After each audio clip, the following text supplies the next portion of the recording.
Let's walk through how to thread your long arm so you are ready to quilt. Before you begin, press the needle up-down control to raise the needle to its highest position. Then turn off the machine. Use only high-quality thread for long arm quilting. Place the thread cone on the spool pin. Then bring the thread up through the mast eyelet from the back to front. Then slip it into the thread guide.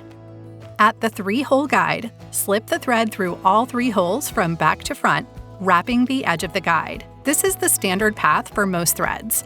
For delicate thread, skip the middle hole to reduce tension and help prevent breakage.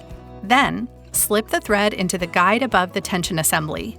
Hold the thread on both sides and floss it firmly between the tension discs. Check that it is seated between the discs and not sitting on top. Catch the thread on the take-up spring, then pass it under the stirrup guide. Bring the thread up and pass it through the take-up lever from back to front.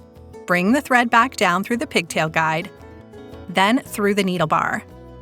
Follow the groove down the front of the needle, then thread the eye from front to back. Keep the thread straight so it doesn't wrap around the needle. Gently pull the thread tail behind the needle. It should move freely without snagging. Now, before you quilt, do a quick check. The thread is between the tension discs, caught on the take-up spring, passed through the take-up lever, and threaded through the needle from front to back. Make sure that nothing is crossed or wrapped. And that's it! Your machine is threaded and ready to quilt. Check out our other Handi Quilter videos to learn more.